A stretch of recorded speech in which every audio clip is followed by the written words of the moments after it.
sofrendo para se adaptar a esses tempos, ainda mais quem está em cidades grandes, né? Então, é incrível como a gente está vivendo esse momento e realmente está tendo algumas palestras da turma da psicologia, né, aqui na faculdade também, e são as mais acessadas, né, as mais participativas, porque o pessoal com essa ansiedade realmente está vivendo um momento diferente. Sim. E tem muita gente que não, né, já tinha uma necessidade anteriormente pelo estresse do trabalho e toda a correria, né? Uhum. E esse momento globalizado aí mexe com a cabeça das pessoas, né? Uhum. E agora, né, de novo, uma mudança drástica, então... Então, Edu, fica à vontade.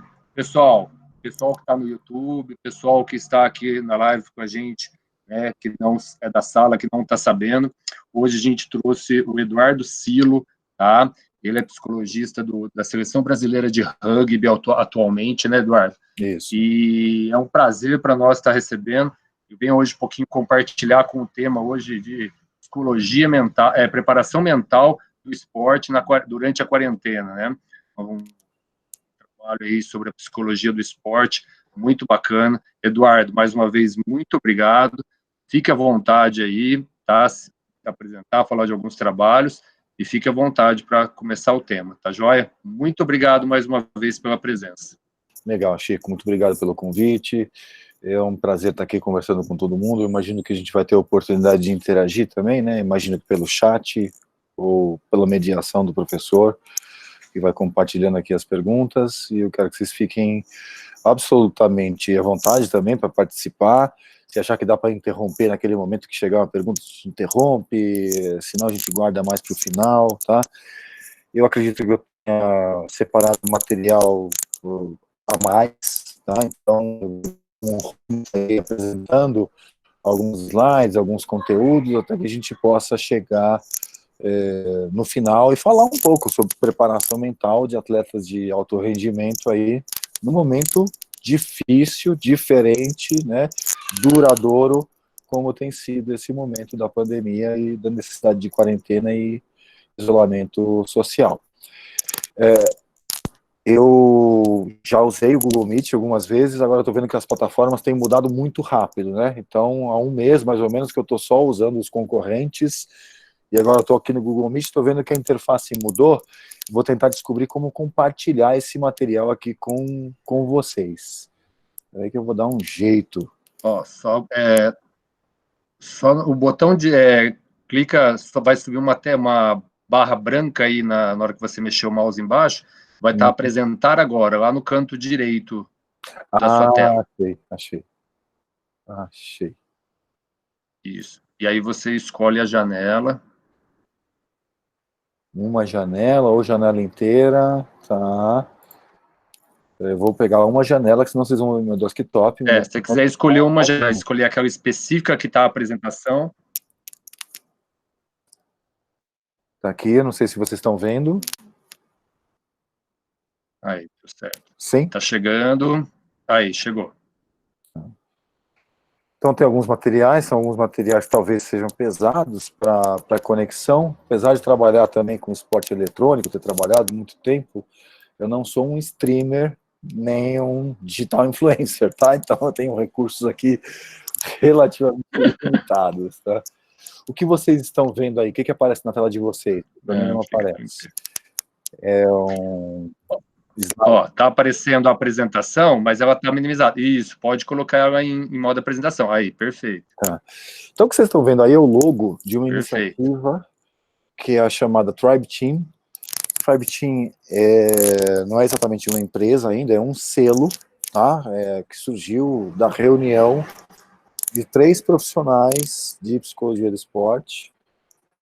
Eu acho que puxei essa iniciativa porque os outros 2 profissionais são o Henrique e o Marcelo, que foram meus alunos e que se mostraram aí bons profissionais nesses contatos que a gente foi tendo, e a gente resolveu trabalhar em equipe, a gente resolveu trabalhar como um time. Então, eu vou falar um pouco sobre psicologia do esporte e vou apresentar também essa nossa iniciativa. Afinal de contas, A gente fala tanto em trabalho em equipe, de trabalho em equipe, e aí a gente tenta praticar também esse trabalho em equipe entre nós. Então, nesse caso, uma equipe de psicólogos. Eu estou nessa área já há um bom tempo, então esse é o ano que eu faço 50 anos de idade, sou formado em psicologia desde 1994 e trabalho com psicologia do esporte desde 96. Então, na época que eu estava na graduação, eu sonhava com psicologia do esporte, mas na prática não encontrava praticamente nada disponível. Só que eu continuei perseguindo esse tema e essa área, e em 96 eu tive minha primeira oportunidade profissional, que foi com a seleção feminina de polo aquático. De lá para cá muita coisa aconteceu, inclusive essa cena aqui para mim é uma memória excelente, que é do título mundial na Copa do Mundo de Futsal em 2012, na Tailândia, e eu pude participar de uma parte dessa caminhada e da disputa do torneio e da conquista do título também.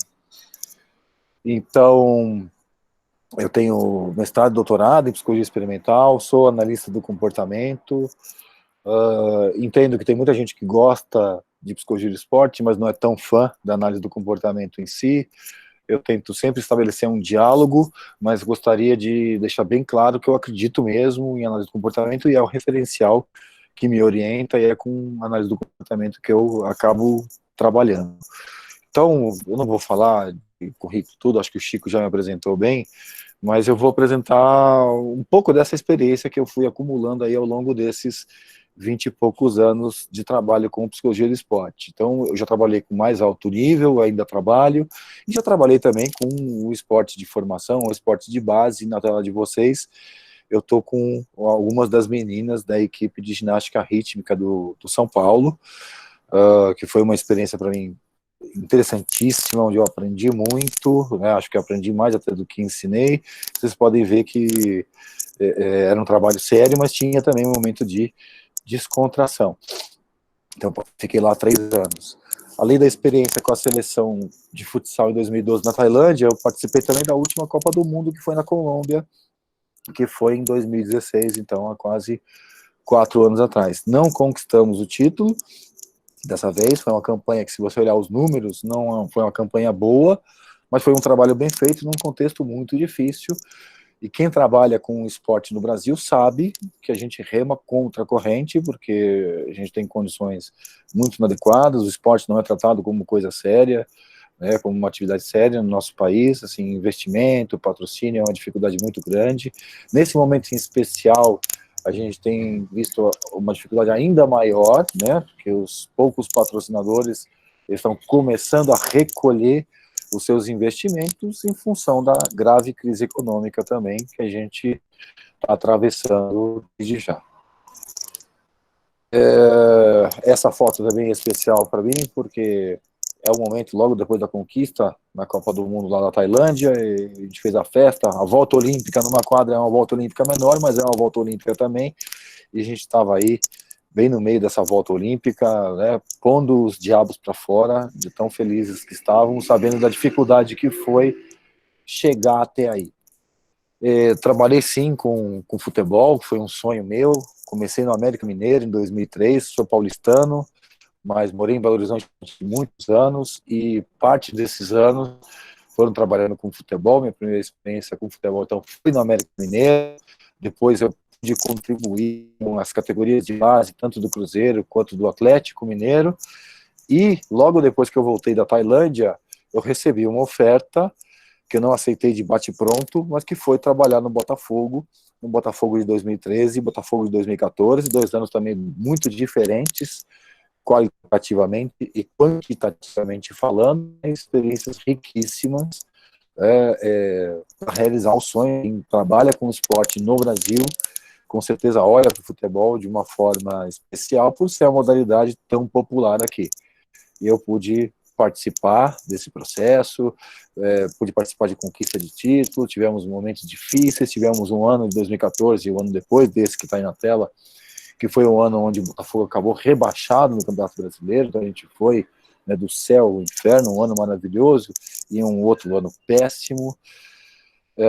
Como eu tinha dito agora há pouco, trabalhei com esporte eletrônico já em algumas vezes, em algumas situações, então aqui eu estou junto à Pen Game, a equipe de League of Legends da Pen Game, onde nós conquistamos o Campeonato Brasileiro, o CBLOL, né, de 2015, que foi no Allianz Parque, foi na reinauguração do estádio do Palmeiras, antes mesmo do primeiro torneio de futebol, quando da reinauguração do estádio, a gente teve ali a final do Campeonato Brasileiro, e ali a gente pôde conquistar um título, foi também muito bom, para mim foi uma novidade, 50 anos, gosto de games, mas eu posso dizer, nunca foi exatamente a minha praia, eu tive essa oportunidade retornando do Botafogo, e foi uma experiência com tanto comprometimento quanto no esporte convencional, né? Algo que fez e faz parte da minha vida até hoje.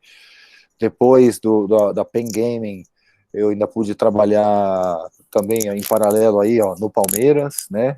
Então, nem sabia, quando eu estava na Pen Gaming, disputando aquela final do CBLOL em 2015, que no ano seguinte eu voltaria a esse estádio, só que aí como profissional do time, do departamento de futebol profissional, então para disputar uma Libertadores.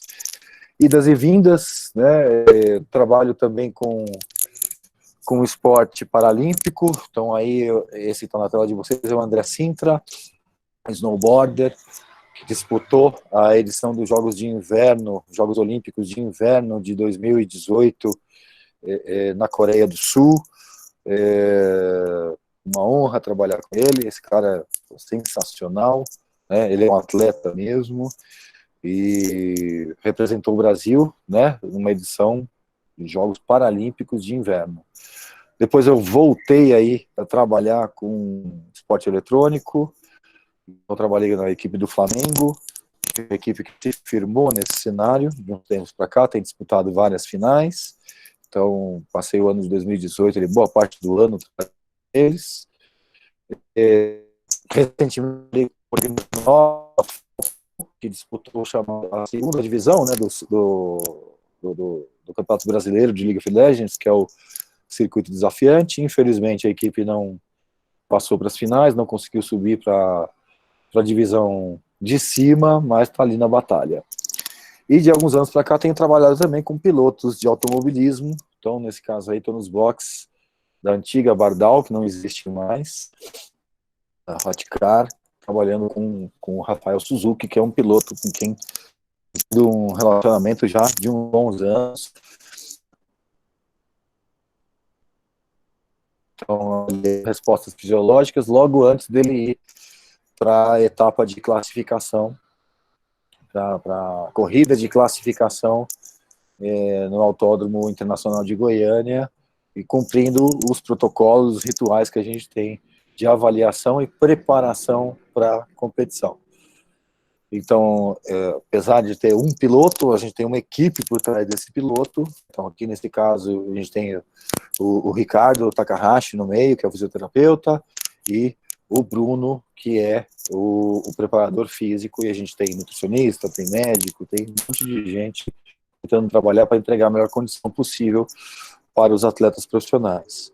Como eu não gosto de estar ao osso, gosto mesmo da área de psicologia do esporte, uma atleta com quem eu tenho tratado também aí na preparação para o que seriam os Jogos Paralímpicos de Tóquio agora em 2020, e a gente espera que seja ano que vem, é a Marcinha Fagnani. Ela é uma deficiente visual, ela é ciclista, ela é essa atleta da parte de trás, então ela não enxerga, e ela faz força aqui, bota, né, pressão aqui na bicicleta, junto com a piloto, nesse caso aqui era a Cris, agora ela tem outros pilotos, né, ela é uma atleta de nível mundial, aqui ela ganhou bronze em etapa de Copa do Mundo ano passado na Itália, disputou outras também, então é uma pessoa com quem eu mergulho muito de trabalhar, e não é por ser deficiente visual, é pelas características dela, por ser quem ela é mesmo.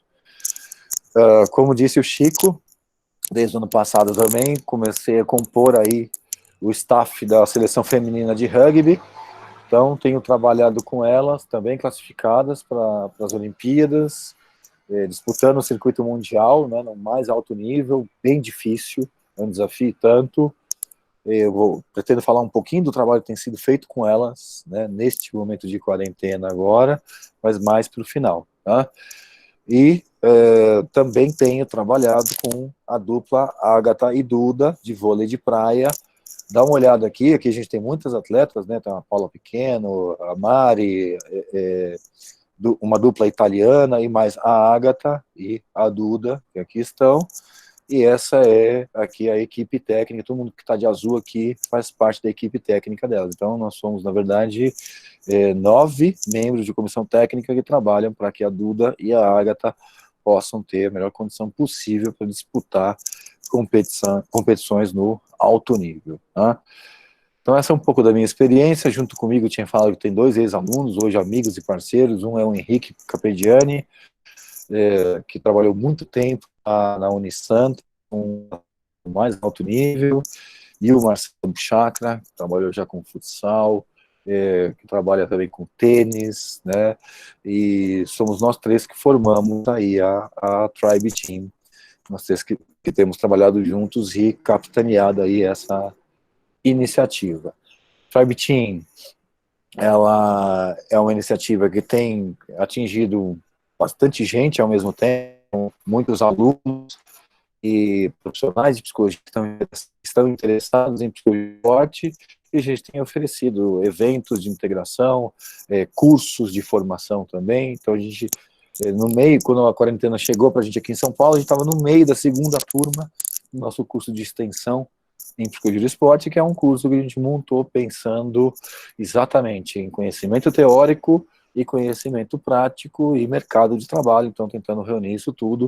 É um curso muito bacana, na nossa opinião, somos suspeitos, mas para quem quiser saber mais depois, eu estou à disposição aí para fazer esclarecimentos. O que eu gostaria de abordar com vocês? Contextualizar um pouco do esporte e depois tentar entrar em mais detalhes. Como eu não estou vendo, Chico, o chat aí do Google Meet, eu peço, se você conseguir compartilhar, tiver alguma intervenção, alguma pergunta, acho que pode ser aqui por voz mesmo, ou se quiser, eu estou com o celular aqui na minha frente. Ok. Também, tá? Eu consigo olhar mensagens no WhatsApp, tá? Não, tranquilo, Eduardo. Beleza. Estou aqui falando sozinho e já Tranquilo. não sei. Tá joia. Só estamos... Desculpa te atrapalhar aí, mas só estamos ainda mais felizes aí de saber com quem que a gente está tendo uma palestra aí, uma história fantástica de carreira. Então, mais uma vez, aí só tem que agradecer, viu? Muito obrigado, Eduardo. Vai surgindo perguntas aqui, eu vou interagindo, pode deixar. Tá bom, legal.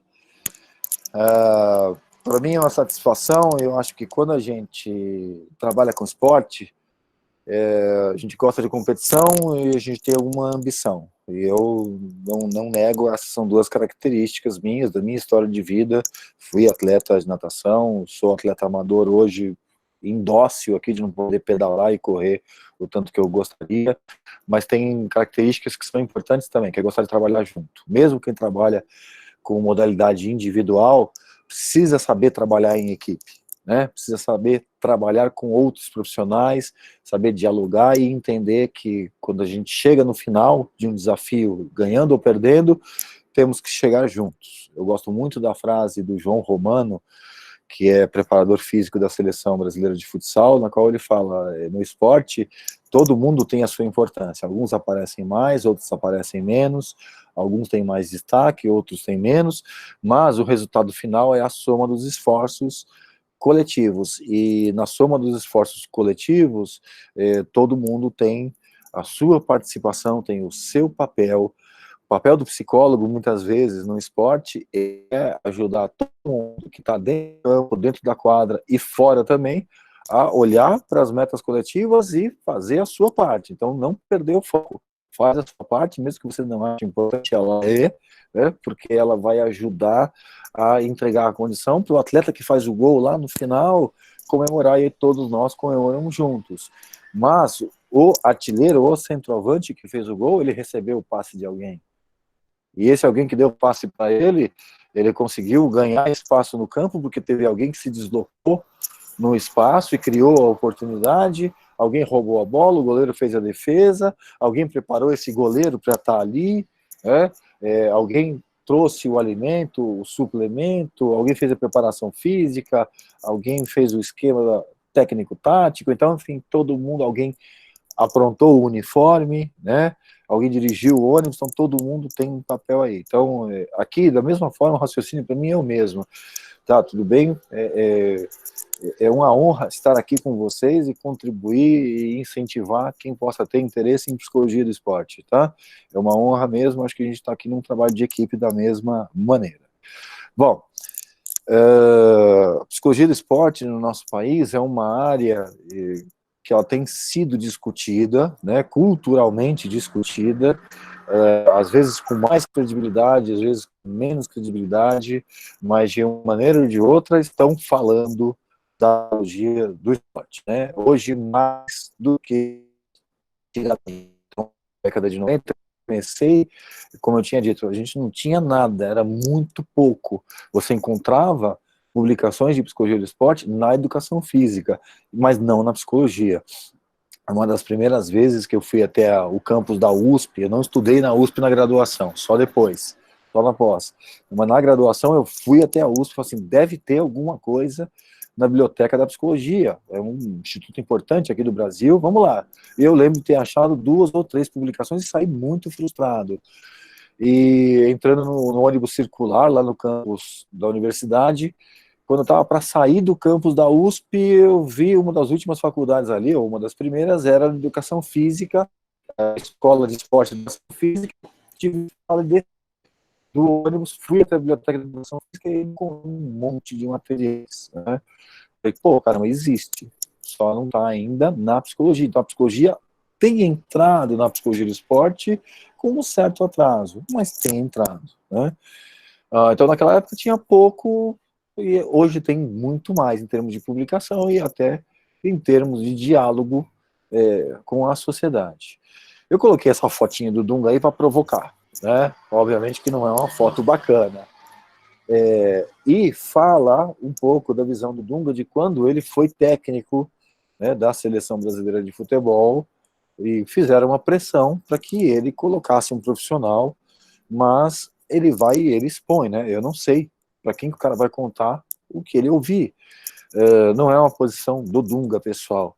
Acho que isso tem muito a ver com a responsabilidade que profissionais de psicologia tiveram ou não em oportunidades no mercado. Então, não foram poucas as vezes em que se questionou o uso de informações obtidas através de intervenções psicológicas. Então, já ouvi atletas desconfiados, assim, mas isso aí você vai usar, o técnico vai usar, para decidir se eu fico ou não no time, se eu sou titular ou não, né? E a gente tem que ter um certo cuidado com esse tipo de informação, né? Por questões éticas, obviamente. Então, acho que o Dunga está falando um pouco da visão que ele tinha naquela época, naquele momento em que ele dirigiu a seleção. Outras experiências, como, por exemplo, do Felipão, em 2002, e aí vocês, não sei se vocês conseguem ver aqui, né? Essa é uma publicação de 2014, então um pouco antes daquela Copa do Mundo traumática para nós brasileiros que aconteceu aqui no nosso país. Ele estava reproduzindo um modelo que funcionou muito bem em 2002, quando o Brasil foi pentacampeão na Copa do Mundo do Japão e da Coreia, né? Então eles usaram basicamente os mesmos métodos, né, de avaliação psicológica. Então a gente vai vendo que a sociedade vai olhando o esporte, vai olhando a psicologia também, como olha para qualquer outro ritual, né? Funcionou, fica. Não funcionou, sai, né? Ou, no mínimo, se questiona. E isso na nossa cultura do esporte brasileiro é muito comum, né? Perdeu 4 jogos, tá fora, né? Não que eu concorde com isso, mas é um relato do que tem funcionado, de como tem funcionado o nosso esporte. Muitas vezes tem um trabalho bem feito, mas como não foi campeão, o que acaba acontecendo, né? Muda tudo, né? Porque a gente só valoriza o primeiro lugar. Então o Chico já me mandou pergunta aqui, eu vou abrindo aqui para ver, né? Você acha que esse tabu de que psicológico é para loucos já passou, que está em ascensão, né? E o que é necessário para poder mostrar a importância dos psicólogos? Eu vou falar um pouco sobre isso aqui, tá? Então, naquele momento de 2002, o que aconteceu? A gente foi campeão e aí, vamos lá, quem é que ajudou o Brasil? E a Regina Brandão apareceu, né, como uma das armas secretas, que é bem o que está aqui nessa reportagem do UOL. Então, naquele momento, foi muito valorizada a psicologia, né? Naquele momento, se olhava a psicologia de uma outra forma. Mas, você segue, vai adiante, não é um processo exatamente linear, né? É como pensar no processo de evolução. Evolução pode ser com progresso ou sem progresso. Evolução a gente vai seguindo na linha do tempo, mas pode ser para cima, para baixo, para o lado, para trás, tanto faz. Então, a gente teve valorização na psicologia do esporte em 2002, mas quando chegou em 2018, na última Copa do Mundo, já não foi assim. Muita coisa aconteceu, né, de 2002 até 2018. Alguns aspectos que contribuíram para valorizar a psicologia do esporte e outros que não. A gente falou muito em psicologia do esporte na Copa do Mundo 2014, e você tinha a tentativa de reprodução de um modelo ali, que era o modelo daquilo que tinha sido feito em 2002. Só que o que aconteceu? Você viu a psicologia aparecer na seleção brasileira de 2014, mas a gente viu o atleta chorando nas oitavas de final, na disputa contra o Chile, né? A atleta chorando na hora da disputa de pênaltis. Então, se ficou pensando muito se a psicologia era necessária, se a psicologia ajudava de verdade ou não. Então se questionou bastante algo que já tinha sido valorizado anteriormente. Depois a gente toma um 7-1 contra a Alemanha, e aí que se questionou, e se questionou muito mesmo. Então se criou uma pressão, né? Acho que nesse caso, do que está na tela de vocês aí, que é o Neymar em si, o que a gente vê, né? O Neymar, ele refutou muitas vezes publicamente a necessidade, né, de um trabalho profissional de psicologia, né, e não só o Neymar em si. E aí, eu acredito que tem a ver com essa pergunta que o Chico compartilhou aqui, né, muitas vezes pensando mesmo assim, será que a gente acha, será que o jogador de futebol acha que psicólogo é para louco? Eu diria assim, alguns ainda acham, alguns que não tiveram a oportunidade de ter um contato, né, mais prolongado, porque isso é uma parte importante também que eu gostaria de dizer para vocês. Não adianta ter uma palestra, não adianta fazer uma intervenção pontual, você precisa ter um profissional que atue no dia a dia, porque aí você mostra um outro lado da psicologia, que é a psicologia que pode efetivamente ajudar, e não está ali só para apagar incêndios. Então, ano passado, eu estive no Congresso Internacional de Futsal em Brasília, e pude dialogar com o pessoal da delegação da seleção portuguesa de futsal. E o técnico estava me dizendo, na nossa seleção, o profissional de psicologia, ele é um profissional como outro qualquer, ele está no dia a dia. Então, ele viaja, ele está em concentração, ele está nos treinos, está em competições. E essa não é a nossa realidade. Apesar de ter estado junto da seleção em 2 Copas do Mundo, eu não pude participar do ciclo todo, tá? E não foi por falta de credibilidade ou falta de boa vontade dos profissionais, foi pela nossa cultura, que ainda está avaliando o quanto que é necessário ter um psicólogo e como ele pode efetivamente ajudar, né? Já vi que chegou mais pergunta aqui, já vou falar sobre elas, né? Em 2016, a gente teve, como eu tinha falado, né, a oportunidade, tive a oportunidade de trabalhar junto com o José Aníbal, que foi psicólogo, é psicólogo da base do Corinthians hoje, no Palmeiras. E ali, muito se falou sobre psicologia, porque o Palmeiras tinha dinheiro, tinha elenco, tinha estrutura, mas não estava conseguindo ter resultado. Então, nós fomos contratados no momento de emergência, né, e pensando em um trabalho de longo prazo, que infelizmente acabou não se concretizando, mas a ideia é essa, garantir que o trabalho foi muito bem feito e está tudo funcionando bem, mas existem questões políticas dentro dos clubes, né, e nessas questões políticas, muitas vezes você não tem continuidade para os trabalhos que estão sendo bem feitos, sejam da psicologia ou não. Então, para não perder a linha de raciocínio aqui, aquilo que vai acontecendo e aparecendo na mídia vai alimentando, né, a imagem que a sociedade tem da psicologia, seja ela do esporte ou não. Então, a gente dialogou e conversou e pensou muito sobre psicologia em 2014 e questionou, mas não foi o único evento importante para impactar aqui na forma como a sociedade vê a psicologia do esporte. Em 2016, nós tivemos um departamento que existe até hoje no Comitê Olímpico, do qual hoje eu faço parte também, que é o Departamento de Preparação Mental.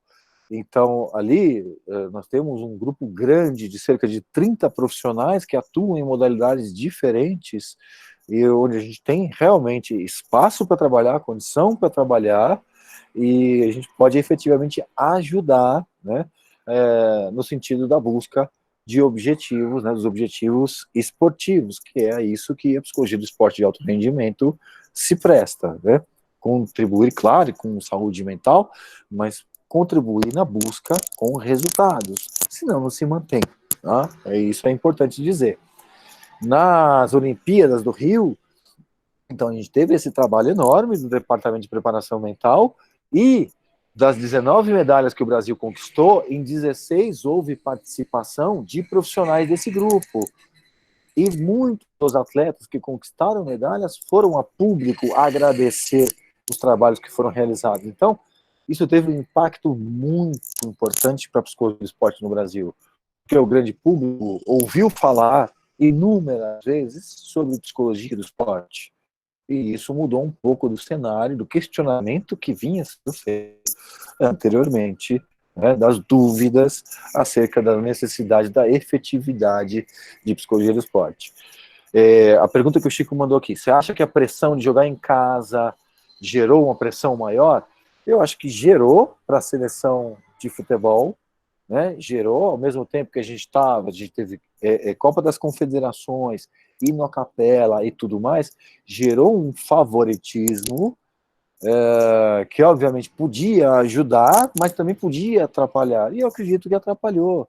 Em alguma medida, virou obrigação, porque era a segunda Copa do Mundo no Brasil, e na primeira Copa do Mundo a gente tinha perdido a final de virada para o Uruguai, então tinha assim, agora a gente está com tudo, né, a faca e o queijo na mão, agora a gente tem que ganhar. Então eu acho que isso virou, sim, uma certa pressão. Agora, só tem como dizer quem efetivamente fez parte do grupo. Então, da minha opinião, é achismo, tá? Só quem viveu sabe o que foi.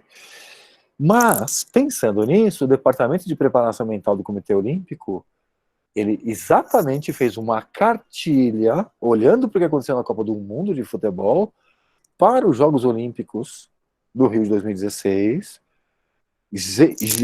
criou zonas de convivência entre atletas e familiares e mediadores, para blindar os atletas, né? Para preparar os atletas, inclusive, também para lidar com o nosso público, que foi um público ultra participativo, né? Foi algo muito diferente de uma edição de Jogos Olímpicos. Então, todo o grupo da preparação mental do COB estava ligado nisso tudo que aconteceu na Copa do Mundo e usou como elemento, tá? Desculpa, só fechar a porta aqui, como elemento para preparação, elemento extra da preparação dos nossos atletas olímpicos. Eu acho que vocês conseguem ouvir o áudio aqui. Se não conseguir, vocês me avisam, tá? É um desses depoimentos pós-Olimpíada. Vamos ver aqui. É do Diego Hipólito. Imaginei assim, tipo, eu fui para 2 Olimpíadas e eu tive falha nas duas. A de Pequim eu caí de bunda, em Londres eu caí de cara. E eu tive que enfrentar isso tudo. E não é fácil você saber que não é uma competição diferente de nenhuma Copa do Mundo, de nenhum Mundial. Só que isso tinha nos meus trabalhos desses anos. Eu precisei trabalhar muito com a minha psicóloga, com a Sâmia. Precisei trabalhar demais nos treinamentos. Tentei me focar ao máximo, sumir de tudo, sabe? Tipo, realmente me guardar. Porque isso para mim é um sonho. Eu enfrentar novamente isso é muito difícil. Então a gente está ouvindo aqui, ouviu o Diego falar o nome da Sâmia, ouviu o Diego falar a profissão, a função da Sâmia. A Sâmia Laje, que é uma das grandes psicólogas do esporte no nosso país. Por coincidência, nós somos sócios, tá? Mas é uma coincidência mesmo. Eu respeito muito o trabalho dela, aprendo muito com ela também. Ela trabalha, né, trabalhou com o Diego, trabalha com vôlei de praia também, trabalha com várias modalidades importantes, e aí ela contribuiu muito para os resultados, né, do time Brasil. se eu posso dizer assim. Ainda pensando nisso, tá? Assim, nesse diálogo, né, que a sociedade brasileira vem tendo com a psicologia do esporte. Apesar de a gente não ter na seleção brasileira principal um profissional de psicologia, você vê a CBF investindo de alguma forma em conhecimento da psicologia do esporte.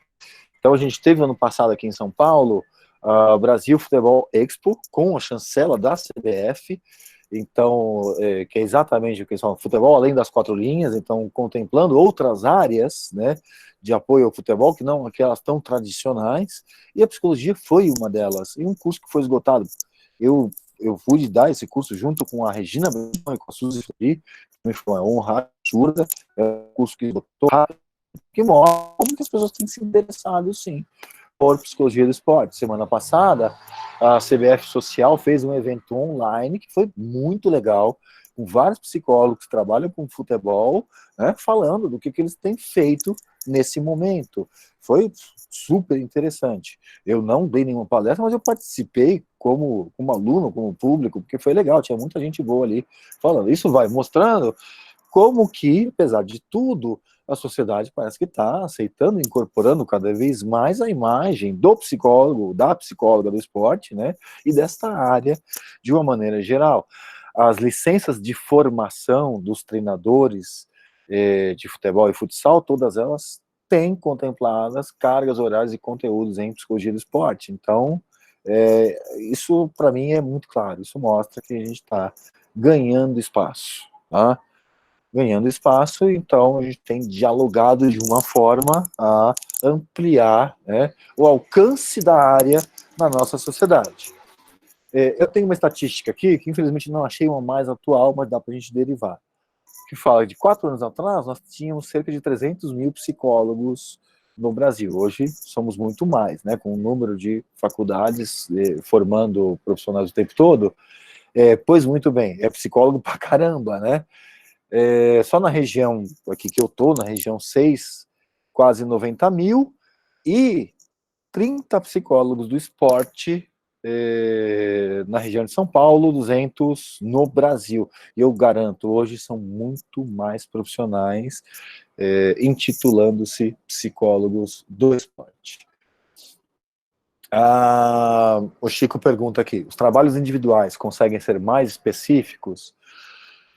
Mas em um time como o Palmeiras de 2016, onde tinha um elenco gigante, como funcionavam suas análises dinâmicas?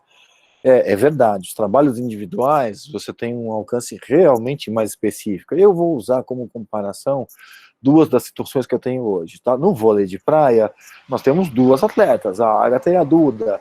Então eu consigo levar um nível de análise, de compreensão, entendimento das variáveis que são importantes e que afetam o comportamento delas, com muito detalhamento.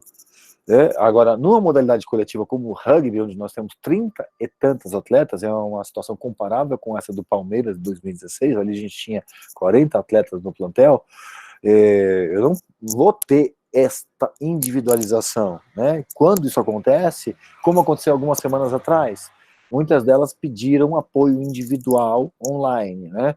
E aí eu trabalho junto com o Henrique, ele está junto comigo, ali me dando suporte no rugby, porque são muitas delas, porque podia acontecer uma situação como essa, né, que aconteceu, a gente tem que dividir, então a gente individualiza os atendimentos, mas também temos um momento coletivo, que inclusive já acontecia antes da quarentena, né, então a gente tinha os atendimentos individuais, que aconteciam em um número menor do que acontecem hoje, e o atendimento de grupo também, tá? Eu pretendo abordar isso em algum momento aqui, mas a gente não vai ter tanto tempo, né? Já são 15 para as 9, né? Então, o que eu posso dizer é que a gente atende demanda individual, mas não como terapia, não como um trabalho clínico. É muito difícil fazer isso em modalidade coletiva.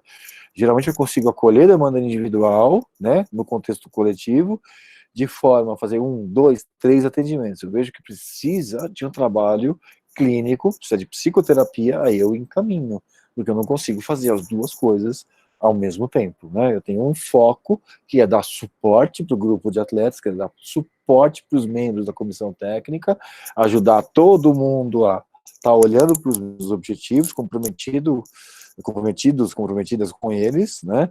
Mas se alguém demandar muita atenção, aí eu não vou conseguir fazer o trabalho de psicoterapia. Inclusive, o trabalho de psicoterapia muitas vezes pode atrapalhar o trabalho de preparação esportiva, porque eu posso chegar, isso é uma posição minha, não é todo mundo que pensa assim, mas eu posso chegar no momento em que eu abro certos questionamentos que são típicos de terapia e que pode levar o atleta a perguntar se quer continuar fazendo aquilo que está fazendo. Como psicólogo do esporte, claro que eu vou sempre dar espaço para esse tipo de questionamento, né? Mas esse é um tipo de questionamento que é mais próprio para ser feito no consultório, seja ele presencial ou digital, tanto faz, né? Eu tenho um trabalho e uma meta específica na preparação mental para a competição, que é colocar no foco.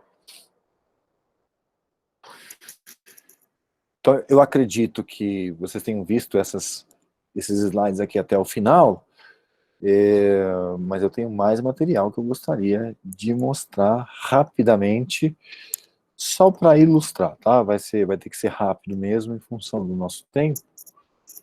E depois a gente pode abrir para algumas perguntas. Deixa eu ver. Acredito que vocês estejam vendo aí, né? Tá minimizado, agora maximizado.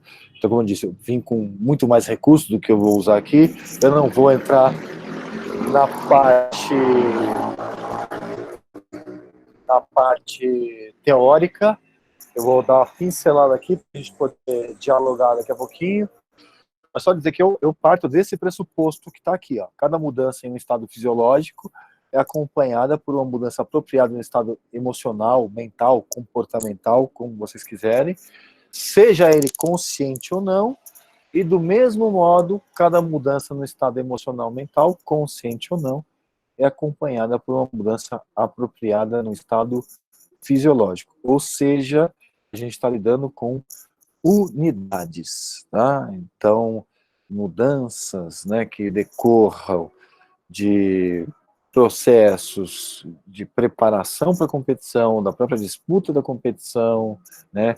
Se está mal preparado fisiologicamente ou fisicamente, ou se está muito cansado, isso vai afetar como você pensa, como você se movimenta e vice-versa. Então, eu posso ter um efeito, né, na fisiologia da emoção ou no meu comportamento motor a partir, por exemplo, daquilo que eu digo, daquilo que eu penso, e assim vai, né? Uma esfera pode acabar afetando a outra. Essa cena é uma cena que eu gosto bastante, porque eu acho que ela ilustra bem a cobrança de pênalti, né, da disputa da final da Copa do Mundo de 94, quando o Brasil foi tetra. É a cobrança do Baggio, que para ele foi uma tristeza, para nós brasileiros uma alegria, mas para mim, como profissional do esporte, eu não olho para a camisa, eu olho para o sofrimento do atleta, né, e para o sucesso dele ou não. Rapidinho aqui, só para a gente assistir.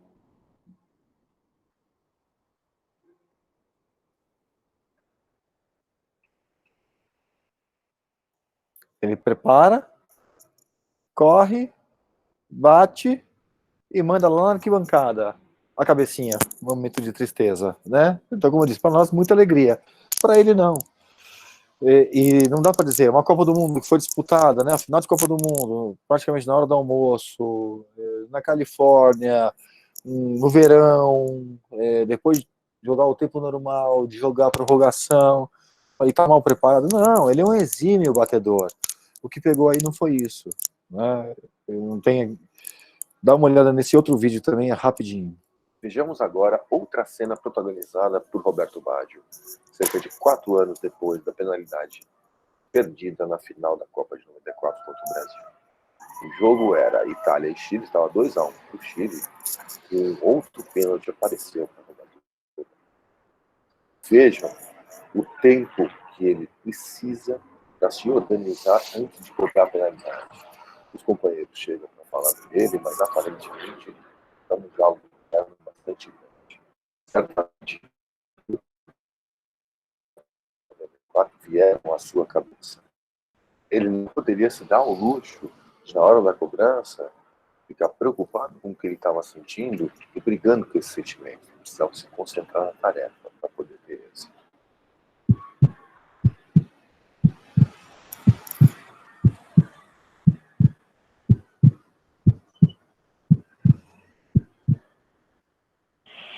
parte no primeiro jogo da Itália, bate! Gol!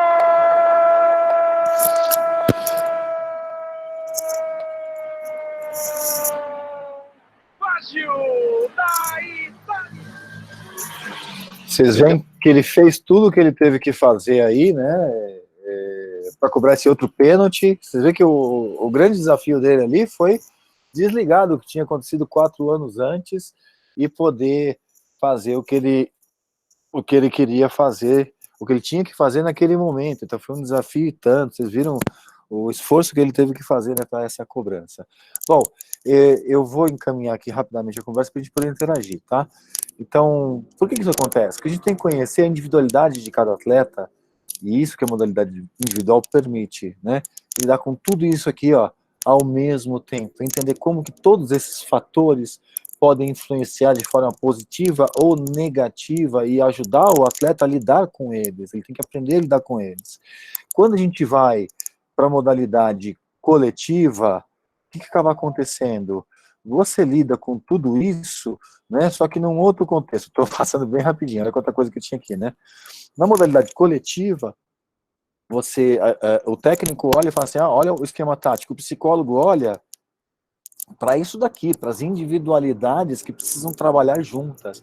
Então, do ponto de vista da função do psicólogo, a gente atende, sim, a necessidade individual, mas a gente tem que botar a necessidade e a habilidade individual em função do coletivo. E existem muitas estratégias para isso, né? Tanto para investigar e ajudar atletas a trabalhar em seus aspectos individuais, como para trabalharem esses aspectos individuais dentro de um conjunto, seja com estratégia de liderança, né, seja com outros recursos, né, trabalhando a equipe do staff técnico para que esse staff faça o exercício da liderança e conduza todo mundo. Então, hoje em dia, assim, o que acontece? Como é que eu tenho trabalhado nesse momento de quarentena, tanto com o vôlei quanto com o rugby, né?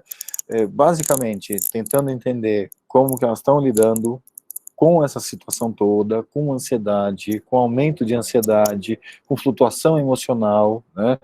Como que elas estão lidando com o estresse maior, como que elas estão em segurança, né? Então, ajudando todas elas a darem conta disso, a partir de atendimentos individuais, como eu tinha anunciado aqui, que são, claro, digitais, que são muitas vezes emergenciais, situações específicas, né? E fazendo também trabalhos coletivos. Então, hoje, mais cedo, eu tive reunião com a comissão técnica do rugby, e aí o técnico é neozelandês, na Nova Zelândia, o preparador físico é italiano, está aqui no Brasil, aí tem as físios aqui do Brasil, Nutri, Manager, e aí a gente está trabalhando para que possamos, né, discutir como que está a situação delas individualmente, quem que a gente precisa socorrer alguém, quais são as atividades coletivas por Zoom, Google Meet, Skype que a gente tem que fazer, né, com o vôlei de praia não é diferente, também tive reunião com o staff do vôlei de praia hoje, tive reunião com uma das atletas, atendimento com uma das atletas hoje, semana que vem tem com as duas juntas. Então é mais ou menos assim que a gente vai lidando, tentando manter um nível de comprometimento, né, para que elas se mantenham saudáveis. Por enquanto, a gente não tem nem como pensar muito em melhorar, diminuir perdas, né, diminuir danos aqui da quarentena, porque os treinos estão todos adaptados, e manter a cabeça no lugar para ficar seguro. Chico, eu acho que tem aqui alguns minutos para a gente dialogar, eu acho que seria mais legal, o que você pensa? Opa, muito legal, Tá me ouvindo, Eduardo? Tô ouvindo, eu corri bem aqui no final, tá? Não, tranquilo, a gente agradece aí, como que é gostoso ver uma pessoa que ama o que faz, né? Você vê que fala com amor, fala com vontade, né? Dá para ver que se pudesse ficar mais tempo falando, com certeza iria falar muito. Acho que o pessoal está aproveitando bastante. Teve algumas outras perguntas aqui, né? A questão se você acha que essa mudança de visibilidade em mídias dos atletas atrapalha o seu rendimento, pois hoje muitos jogadores de futebol são vistos como garotos propagandas, né?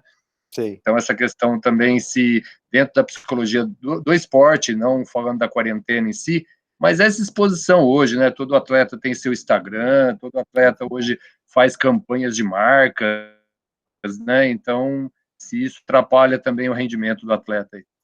Isso atrapalha e ajuda, né? Porque, assim, o Instagram e outras redes sociais são formas de ter um contato até mais direto, né? Mais reto com os atletas. Então, também para lidar com o público, mas assim, ajuda por quê? Porque é uma forma de você movimentar e de você ter mais patrocínio, e o atleta precisa de patrocínio, né? Agora, não pode querer cuidar de tudo sozinho. Conforme você vai crescendo o volume de negócio, você precisa ter gerenciado, delegar para alguém fazer, senão você está perdido. Vai passar quantas horas cuidando de redes sociais, respondendo mensagens diretas, né? Às vezes lidando com os haters, porque isso acontece muito, né? Ganhou, todo mundo quer ser amigo, perdeu, enche de críticas, né? E aí você tem que acabar lidando com isso. Então, tem que saber filtrar, muitas vezes tem que ter alguém para ajudar a cuidar, e isso não é só para atletas consagrados, tá? Eu tenho visto que redes sociais têm sido um fator importante de influência até para atletas jovens, tá? Atletas de categorias de base, né? Atletas que estão começando, porque já começam, né, a receber mensagens, né, pedidos, então precisa saber gerenciar, porque senão vai gastar muito tempo com isso. E a diferença do atleta profissional e do atleta amador é o tempo de descanso. O atleta profissional, na hora que ele pode, ele está descansando mesmo, porque ele precisa se recuperar, o descanso faz parte do treino, né?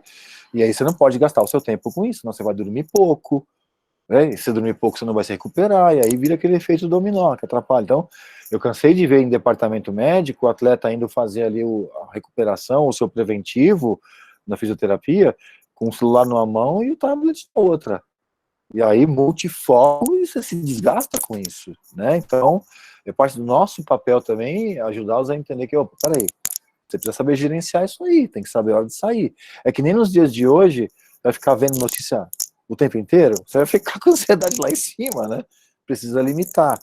Parte da cartilha que eu trabalhei com as meninas do rugby tem a ver com isso, ó. Fica até um X hora, não fica até tarde, não fica o tempo inteiro, porque não vai mudar nada, não vai mudar a situação do país, não vai te tirar da quarentena e vai te deixar com o coração disparando o tempo inteiro. Então, limita. Uma coisa que a gente vê que é bastante polêmica também, que muitos atletas se empolgam mais com a questão de ser famoso do que ser bem sucedido no esporte, né? Isso mexe com a cabeça deles muito mesmo, né? Sim. Tem. Sim. Isso vira a cabeça, né, de muito atleta em potencial. Mas que muda a vida da pessoa, né? Ela passa a ter acesso a outras pessoas, a outras situações que ela não tinha antes. E isso no futebol acontece muito. O menino sobe do sub-20 profissional, porque precisou de alguém para compor o elenco, estava perdendo, o treinador olhou e falou, vai lá. Ele entra, faz o gol e vira, né? Aquilo muda a vida dele por completo. Não, essa mudança rápida, né? Essa falta de estrutura, né? Psicológica mesmo, né? Para esse atleta é importantíssimo. Uma da parte do trabalho que a gente está fazendo aqui na faculdade chama PI, né? Um projeto integrado, que a gente integra várias unidades, e a psicologia do esporte, uma dessas tarefas que foi dada para essa turma aí é justamente para eles estudarem isso, como que essa mudança, né, da iniciação desportiva até o alto nível, como que tem que ser essa preparação psicológica, porque acontecem mudanças muito bruscas, e até para o atleta que não vira atleta, né, o indivíduo que não, né, não se torna o atleta, que a gente tem alguns casos também que a pessoa para até de praticar o esporte, né, engorda, ganha peso, adquire maus hábitos, e até o estilo de vida saudável ele abandona por ter a frustração de não ter virado um atleta de alto nível, né? Não quer ver mais, né? Exato. Não quer ver mais de prática. Eu acho que é importante o psicólogo estar presente desde o comecinho, desde a iniciação até a última transição de carreira, que é quando a carreira como atleta não existe mais, né? Mas você tem várias transições, que tô na iniciação, agora vou para o treinamento, e do treinamento eu vou para a profissionalização, e da profissionalização, o que eu faço depois, lá para os 40, né? Aí tem trabalho para psicólogo pra caramba. É. Ó, só mais uma pergunta aqui.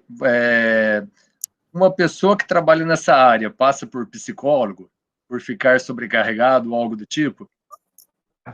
Alguém que trabalha na psicologia do esporte? Isso, o psicólogo em si também precisa do psicólogo para ele, né? É. Eu acredito que sim, mas de toda forma, supervisão, né, campo de formação, sempre importante. Mesmo, vou fazer 50 anos, não quer dizer que eu sei tudo, pelo contrário, eu estou sempre aprendendo. Então, tem situações que para mim são situações limite. O que eu faço hoje é conversar com meus pares, então é tipo de uma autossupervisão. Então, de vez em quando, né, a Carla de Pierro, que também é minha sócia, a gente faz isso direto. A gente, vamos fazer uma reunião? Vamos. Eu tô com a situação aqui, como é que eu faço? E eu tô aqui. Então, a gente faz uma supervisão recíproca, né? Assim, ou às vezes é de eu para ela para mim, né? Ou a Sâmia também. E terapia, quando a gente precisa. Eu já fiz terapia algumas vezes. Algumas vezes, né? Precisa. Hoje eu faço um happy hour com os meus parceiros aí, que é um happy hour pra gente discutir como é que a gente tá, porque tá todo mundo sobrecarregado. Né? Resolve, né? Um bom bate-papo ajuda muito também, né? Edu, a gente tem aqui no nosso curso que muito na nossa faculdade, aqui na nossa universidade, o curso de psicologia tem sido procurado muito, né? Você acha que essa modernidade, essa fusão, tem sido um fator assim fundamental para aumento da procura da psicologia? Hoje a gente tem turmas aí com 80, 90 alunos, já juntaram 2 turmas aqui na faculdade, é um dos cursos que mais tem procura. Você acha que essa psicologia ela realmente veio para atender todo mundo? Todo mundo hoje precisa, né, de um psicólogo, precisa de uma pessoa para poder ter uma orientação profissional? Eu tenho visto, eu também sou, né, professor universitário, tenho visto, assim, realmente, a demanda, né, pelo curso de psicologia, ela tem aumentado demais. E eu fico pensando, por quê, né? O que está acontecendo? A psicologia está sendo mais valorizada? Né? O pessoal está querendo fazer mais terapia e está indo parar na sala de aula? São perguntas que eu me faço e que faço com meus alunos de começo de curso. A gente sempre discute isso, né? Eu acho que qualquer caminho aí inicial é válido, desde que a gente descubra o que a gente está procurando e vá atrás, né? Eu acredito, assim, que a gente está num momento que não é um momento só da pandemia, é um momento anterior a ela, onde autoconhecimento tem se tornado algo muito importante. Nesse mundo imediatista, com tecnologia, tem muita coisa boa que vale a pena, né? Ainda assim tem preços que são cobrados da gente. Então, acho que não é à toa que a gente tem descoberto que é tão difícil ficar com a gente mesmo, ficar em casa, né, por exemplo. É tão difícil olhar no espelho. Então, a gente tem descoberto, a gente tem se preenchido, né, com muito estímulo externo e com pouca autoobservação e autoconhecimento. E acho que as pessoas têm percebido de uma forma geral que isso pode ser bom para elas e pode ser bom para elas não só para se autoconhecer, mas para ajudar outros a se autoconhecerem também.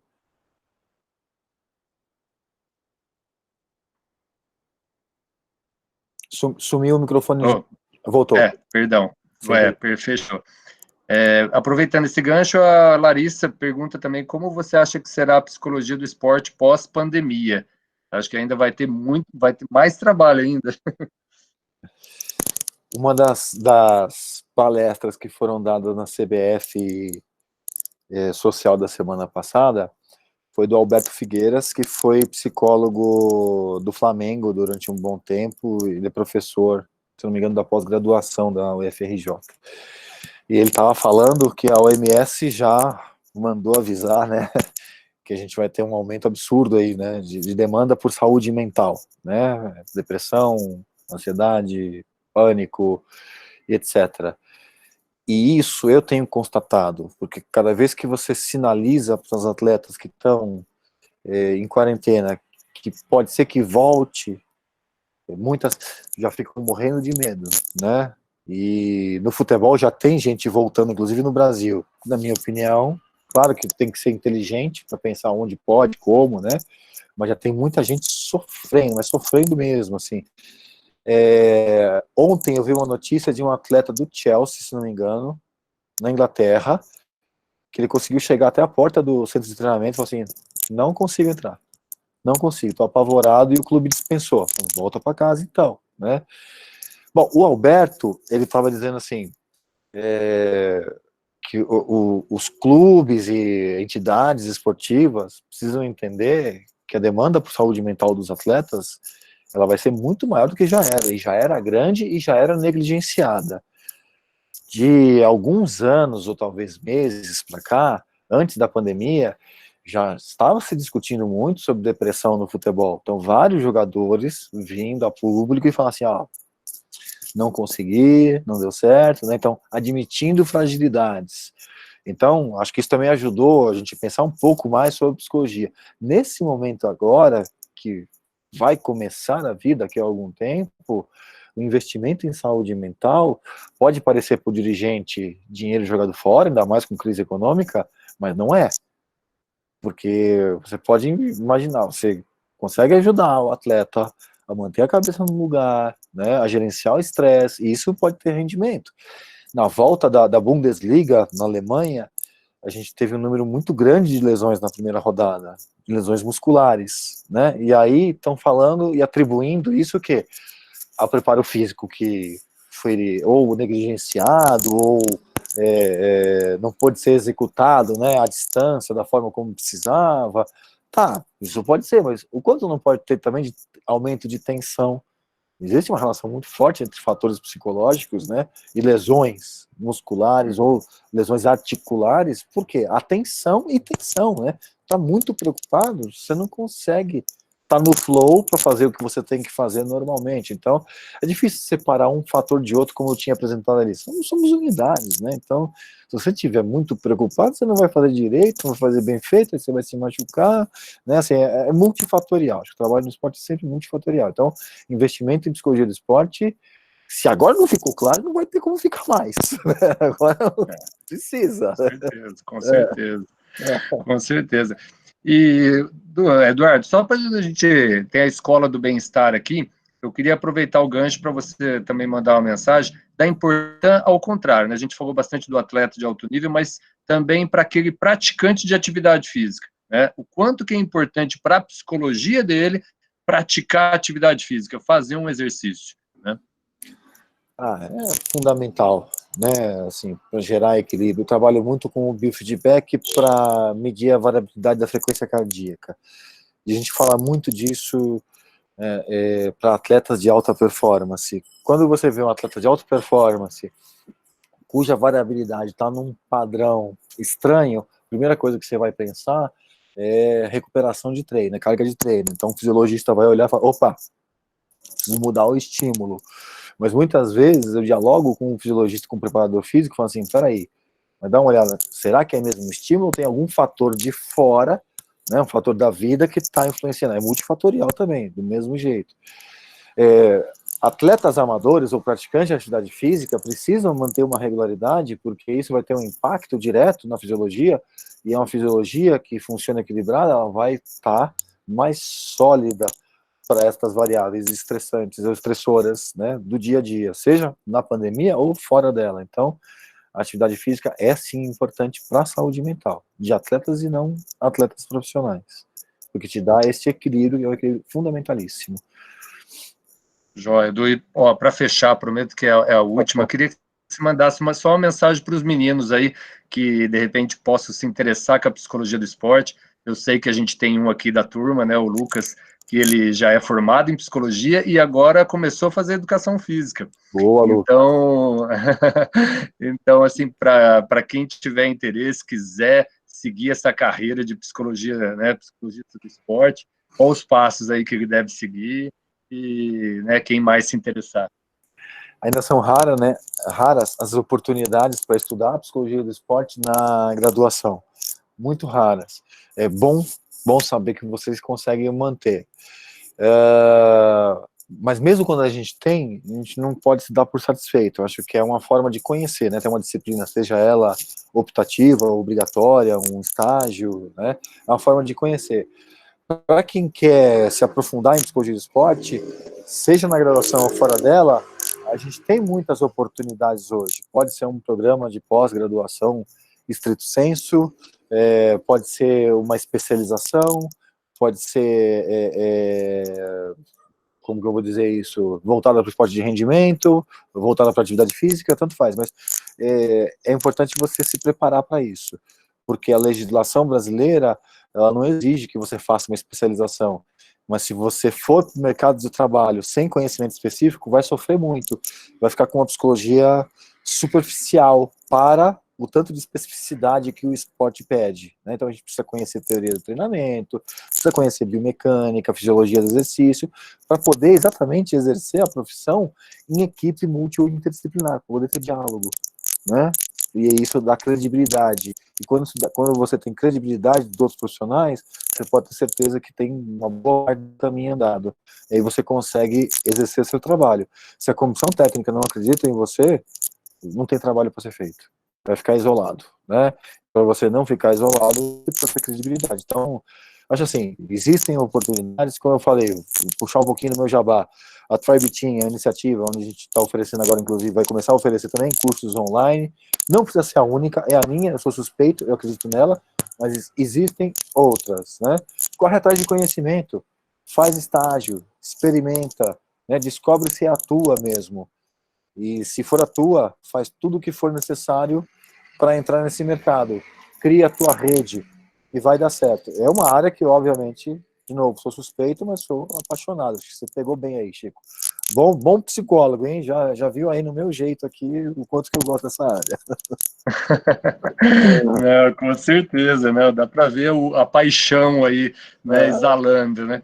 E já aproveitar para fazer aí um convite para todo mundo. Estou mandando no chat aqui, é o YouTube do Eduardo, ó. Eu vi que ele, ó, Eduardo, tem poucos inscritos aqui, Eduardo, né? Eu não movimento muito. Mas eu já vi que tem vídeos legais, já vi que já tem um pouco do seu trabalho, e já estou pedindo para o pessoal se inscrever lá no seu canal, que agora, com esse momento de pandemia, vai surgir novos vídeos aí, tenho certeza. Ó, tem a última pergunta do Edson. Na saúde pública, é comum que o psicólogo desenvolva alguns processos essenciais de manejo numa situação de pandemia? Então, se não é, deveria ser, né? Assim, a minha sócia de consultório, toda a formação dela de atuação na área pública, e ela tem atuado justamente no desenvolvimento de políticas públicas voltadas aí para o cuidado, né, em larga escala com a população. Então isso envolve ações das mais variadas, desde ação local para uma instituição, né, para um hospital, para os cuidados com a saúde de um grupo de profissionais que estão na linha de frente, até a execução de uma cidade, de um bairro, de um estado, quem sabe um país. Né? Ah, legal, Edu. Edu, não quero, né, te atrapalhar no seu tempo, queria agradecer demais aí tua participação, acho que os meninos aí adoraram, né, foi de grande valia aí para nossa unidade dentro da psicologia do esporte, acho que o pessoal também do curso, da Escola do Bem-Estar, também vai aproveitar muito esse material, né, e espero que tenhamos a possibilidade de novos convites aí no futuro, novos trabalhos, que um dia, quem sabe, pós a pandemia, você venha conhecer aqui a nossa cidade do interior, traz sua bike, porque tem ótimas cachoeiras e muito legal, muito lugar legal aqui para você conhecer, muitas montanhas. A gente fica aqui na beiradinha da Serra da Mantiqueira, aqui na cidade de São João da Boa Vista. Então, traz sua bike que você vai passear aqui, vai ser muito legal, viu? São João tem um Cristo? Tem o Cristo, um monumento de Cristo, você fala? A gente tem aqui, no meio da cidade, tem um Cristo também. Não é em cima do morro, não, né? Não. É Águas da Prata, é que fica assim, São João da Boa Vista, Águas da Prata, Poços de Caldas, é tudo aqui a região. Tá, tudo pertinho, né? Já tudo pertinho. Já passei por Então, São João, mas quando puder, pode ter certeza que eu vou aceitar esse convite. Eu vou passar uns 2 meses fora de casa. não, tem uma turma de bike aqui que gosta muito, que é muito famoso aqui as trilhas de bike aqui. Show. Agradeço demais aí, que agradeço muito. Acho que a turma está só agradecendo aqui no chat. Show, muito top, né? Palestra ótima, joia. Não, agradeço demais. E esperamos aí, de repente, a gente termina agora em junho, né? Mas que depois possa surgir alguns convites aí de alguns cursos, de algumas palestras do segundo semestre, se tudo der certo. Pode ter certeza que eu vou guardar com carinho o teu contato aqui. Legal, Chico. Eu te agradeço demais pelo convite, a turma pela participação. E estou à disposição. Se porventura, desculpe se foi muito corrido, tá? Sim, tá tudo acelerado mesmo, não tem jeito. Eu também sou acelerado, tá? Mas se alguém quiser interagir, pode ser pelo canal do YouTube. Já vi que, ó, já caiu aqui notificação, já teve gente que se inscreveu. Obrigado. Já joguei o link aqui para a turma aqui, ó, para inscrever. Tem no Facebook também, uma pagininha profissional, tem no Instagram também, e eu sempre interajo, tá? Às vezes eu demoro para reagir, para conversar, mas eu sempre respondo, mando mensagem, estou sempre dialogando, que eu acho que isso é muito importante. Tá, então tá jóia. O Kaká tá dando uma dica aqui, ó, vamos tirar um print da tela, então. Pedir para a galera abrir aqui. Bora, como é que você faz, né? Isso. Vou fazer aqui, ó. Vou tirar uma foto com o celular também e vou dar um print da tela.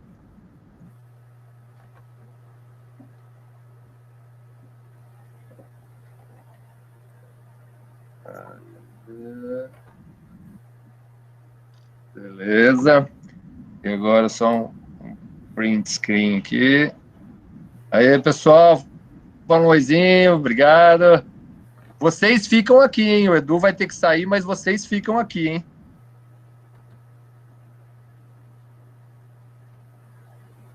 Joia. Já tô colando aqui. Beleza. Edu, mais uma vez, muito obrigado, viu? Foi um prazerzaço. Obrigado pela simpatia de ter respondido com prontidão. Mandei a mensagem para você no WhatsApp, no Facebook. A gente começou a nossa conversa.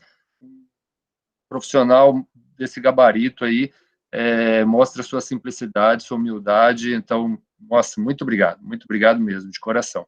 Imagina, que é isso, foi um prazer de verdade, Chico. Tá bom? Prazer você, prazer pra turma. Tô por aí, tá? Tô por aqui, né? Estou à disposição. Obrigado. Se cuidem, tá? Tchau. Tchau.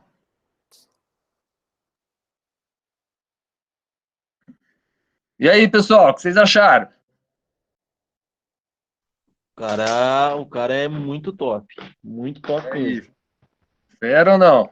Muito legal. E o cara, o mais interessante dele é que às vezes a gente tem essa. É porque é uma idealização social, né? De que a gente acha que só porque o cara é detentor de um conhecimento muito maior que o nosso, ele vai ser um cara arrogante, o cara simples, educado, super simpático. Gostei muito dele. É uma pessoa que pode ser um reflexo pra gente. Não, muito legal, muito legal. Deixa eu só despedir aqui do pessoal do YouTube.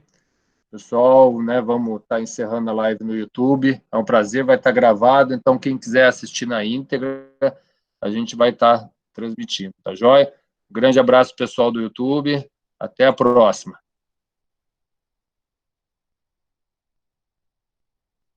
Aí, que a gente fica mais à vontade agora, porque vai que fala alguma besteira, sai no YouTube. Aí, beleza. Não, pessoal, beleza, cara.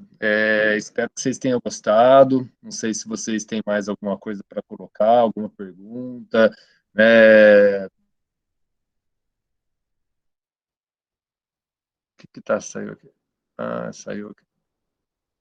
Perdão, saiu aqui no YouTube um áudio aqui diferente. E eu, quando eu entrei em contato com ele a primeira vez, eu não imaginei que ele ia responder de tão prontidão. Então, você vê como a pessoa, o gabarito dele, você viu seleção brasileira, Palmeiras. Então, acho que foi de grande valia para nós, poder entender um pouquinho da psicologia do esporte na prática, né? Então, é claro que eu estou passando conteúdo para vocês, tendo um conteúdo teórico, né, que eu estou me esforçando aí em relação à biografia para poder estar passando para vocês, mas para vocês verem que é um campo de atuação, né? Então, mesmo quem, né, já tem uma formação em psicologia ou não, queira, de repente, estar podendo abraçar e poder trabalhar um pouquinho, e mesmo nós, como treinadores, como profissionais de educação física, tem que ser essa visão humana para estar entendendo a pessoa que está do outro lado, a pessoa que está praticando atividade física e até o atleta. Então, o principal, né, ferramenta foi de estar passando essa visão para vocês. Ok? Alguém quer falar alguma coisa da live ou do PI? Ô, Chico, Pode falar. eu só tenho uma dúvida, porque eu vi lá no currículo dele que ele é formado em psicologia. A gente, no caso, que só vai fazer a psicologia do esporte na grade curricular, depois a gente teria que fazer psicologia? Para você pode fazer um curso em psicologia do esporte. Então, né, como eu comentei no comecinho, né, do curso, a gente até viu que não necessariamente ele tem que fazer a graduação em psicologia do esporte, é em psicologia. Ele pode fazer um curso de pós-graduação em psicologia do esporte e trabalhar na psicologia do esporte. O Lucas está aí, acho que ele até tem pesquisado um pouco sobre isso, né, Lucas? Se você quiser falar alguma coisinha. Acho que é por aí, né? Pós-graduação em psicologia do esporte que existe, eu até tenho. Legal, E aí, legal. e aí mesmo sem ser formado em psicologia, pode estar trabalhando, né? Sim, a formação é para qualquer profissional que esteja na área do esporte. Que legal. Massa, massa, massa. Ah, é. Porque, é... Chico, teu microfone tá desligado, eu acho. E vocês viram como é importante ter o respaldo de entender a atividade física, entender o esporte, né? Então, é claro que, né, não tirando toda a competência e conhecimento de um psicólogo, né? Mas o cara que está dentro do esporte, podendo ter a vivência do esporte, poder ter o conhecimento das funções das áreas, como ele colocou, fisiologia, treinamento, biomecânica, né, vai conseguir trabalhar com uma efetividade também melhor, né? Eu achei bem legal por conta de ser mais fora dessa, vamos dizer assim, dessa realidade assim que a educação física só dá para trabalhar em academia, ou só dá, é uma coisa, é um novo âmbito aí na educação física que tende a crescer, pelo que ele falou, é legal. Exato, exato. Você viu que pós-pandemia, né, nesse momento também, a gente estão precisando muito, né? Se as pessoas já estavam precisando, agora vão precisar mais ainda. Então, é mais um campo de atuação, mais uma área que vocês podem trabalhar sim, né? E isso que é importante, porque quando a gente pensa em universidade, vocês verem, né? A turma de vocês estão em 27. A gente tem mais 40 pessoas na turma do primeiro ano. Imagine se todo mundo for querer só ser personal trainer. Como é que vai ter emprego para todo mundo? Como é que vai ter área para todo mundo? Então, é importante entender isso, né? E poder ter contato com outras áreas, porque, de repente, é claro, a gente vê que muitos aí vêm do futebol, muitos vêm, né, da área de academia ou de outras áreas, mas que, de repente, tendo contato, né, com outras áreas, pode surgir uma oportunidade e aí virar uma carreira, né? Exatamente. Mas agradecer você também, Chico, por ter ido atrás. Eu achei o cara super bacana. Queria que ele pudesse falar mais, porque ele trouxe muita coisa que parecia super legal, mas ele, pelo jeito, o cara é bem comprometido e cheio de compromisso, né? Mas agradecer, porque foi. Eu achei, por mais que ele tenha falado pouco, ter contato com alguém da área faz a gente pensar também, se ver no lugar muitas vezes. Foi bem legal.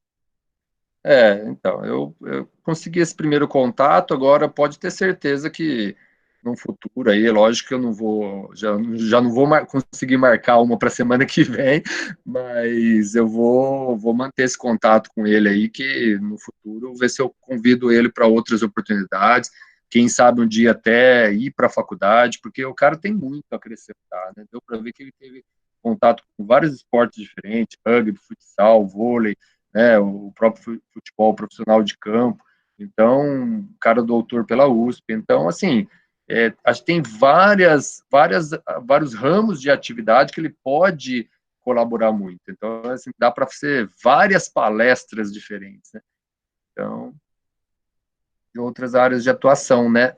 Então, Raquel, também, né? Não é que, assim, a gente está na psicologia do esporte, então eu trouxe um psicologista do esporte. Mas, é claro, vamos tentar, sim, vamos tentar né, caçar justamente para poder... Uma coisa que a gente também quer fazer, que antes ainda de terminar esse semestre, antes de vocês entregarem o PI, e é falar para vocês se vocês acham legal, a gente vai fazer uma mesa redonda com todos os professores para falar um pouco do PI também, tá? Então a gente vai escolher um dia da semana e aí vamos fazer assim esquema de live, de Google Meet com todos os professores. Eu, Gustavo, a Cris, a Val, a Ariane só que, né, não vai poder, né? Eu 2 vezes, né? Mas a gente vai falar com todos os professores e a gente vai fazer uma live um dia, marcar um dia também mais tranquilo, para estar falando um pouco das áreas, né, que a gente, das unidades, para estar colaborando também com a questão do PI, para vocês poderem também estar enxergando essa integração aí do PI, né? Quinta que vem ainda não, né? Calma, né? Ótima data. Não, vamos ver. Vou ver direitinho com eles que dia que eles podem, né? E aí a gente vai marcar, tá? Chegou aí no seu e-mail, beleza? Entregar, ó, é aquele esquema, o pessoal tá mandando o Guilherme Navarro, não chegou, Navarro, o e-mail no PI. Mas o pessoal tá me mandando o e-mail no PI, o PI no e-mail, né? Então, não chegou, Navarro, o que eu posso fazer? Benedito, Daniela Bárbara, o do David, o do Kaká veio 2 vezes. Não, Tudo é bem, porque mas é o slide e o documento. Uhum.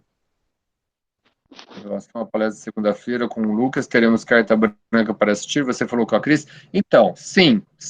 Olha que tamanho que tomou a palestra de segunda-feira. O que aconteceu? Parece que deu certo, amanhã que vai ser divulgado, né? Mas parece que conseguiu aprovar na Câmara, não sei se alguém está sabendo uma notícia aí mais fresquinha, mas o feriado de segunda-feira.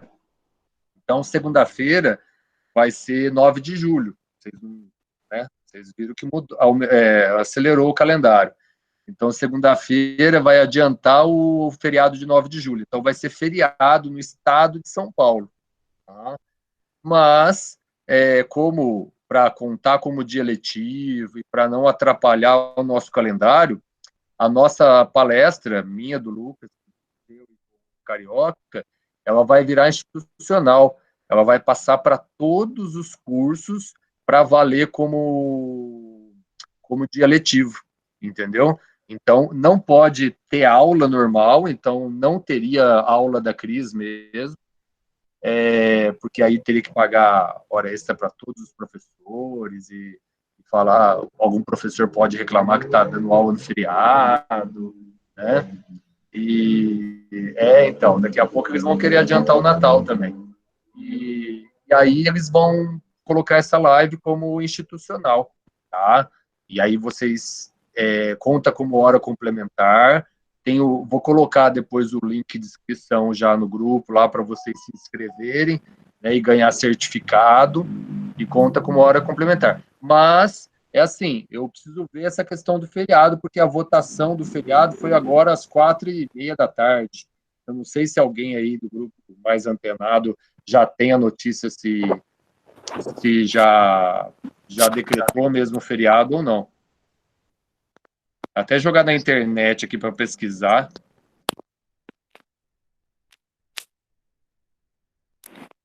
Raça? Ah, não Oi? chama. Oh, perdão. Quem falou pra mim foi a Ju. É do Edson, som do Edson. A antecipação do feriado de 9 de julho para as 25 foi aprovada pelos deputados da LESP, Assembleia Legislativa de São Paulo, na noite dessa quinta-feira, 20 de maio. Aí, ó. Então, já é oficial, já tá. Então, é oficial mesmo. Então, segunda-feira, foi aprovado. Então, segunda-feira é feriado. Segunda-feira. Amanhã é feriado, mas para funcionário público. Tá? Então, amanhã já é feriado para os funcionários públicos e segunda-feira é feriado em todo o estado de São Paulo. Mas para nós, só muda segunda-feira. Né? E segunda-feira, então, não vai ter aula normal, mas provavelmente a live nossa ela vai ser institucional e aí vai estar aberta para todo mundo. E aí vocês devem participar e se inscreverem para ganhar como hora complementar também.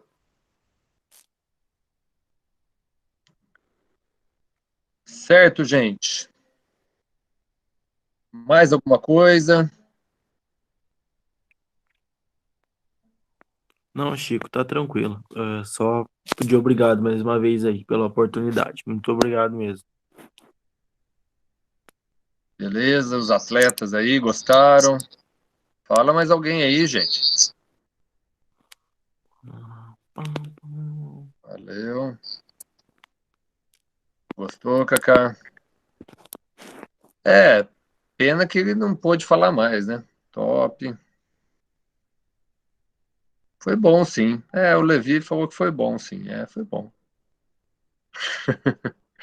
Não, beleza, beleza. Amanhã não tem Aí, aula, Chico? amanhã tem aula normal, aquilo que eu falei. Amanhã é feriado só para funcionário público. Então, às vezes vocês vão ver que a FAI, de repente, não vai ter aula, porque é autarquia municipal. Mas nós temos aula normal. Só é Tá bom. feriado amanhã para funcionário público.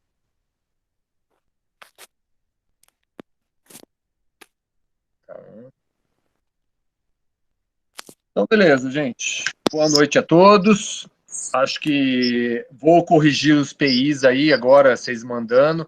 Eu vou corrigir, aí a gente já, semana que vem, já dá uma devolutiva para vocês poderem estar alterando, para a gente depois fazer a entrega final. E a gente vai estar agendando essa live aí né? Essa reunião no Google Meet aí com todos os professores, para a gente fazer um estilo de mesa redonda, para tirar dúvidas aí de vocês também em relação a cada uma das áreas, né? Que é isso, gente. Obrigado vocês. Espero, tem o contato dele, então quem realmente quiser, de repente, saber um pouquinho mais, se inscreve lá no canal do YouTube mesmo, porque, cara, puxa, um cara desse, de graça, não vou depositar nada na conta dele. Quanto que não ia custar trazer um cara desse na faculdade? Então, por isso que eu peço lá para vocês, curtem o cara lá no YouTube, se inscreve no canal dele, dá uma moralzinha para ele lá, porque o que ele Ele é fez humilde. não é qualquer um que faz, não. Desse gabarito aí, não é qualquer um que faz. Então, o mínimo que a gente pode fazer é, é colocar lá, né, se inscrever no canal dele, Uhum. dar um like lá para ele, dar alguma coisa desse tipo no trabalho dele lá, né? Pode deixar, Chicão. Boa noite, viu? Bom final de semana para você e para sua família. Falou. Amém. Igualmente, gente. Bom descanso.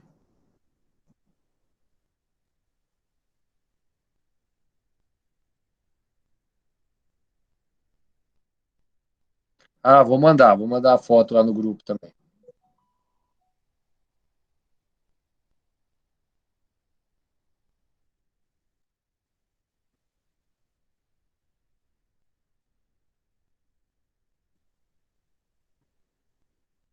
Boa noite, gente. Boa noite.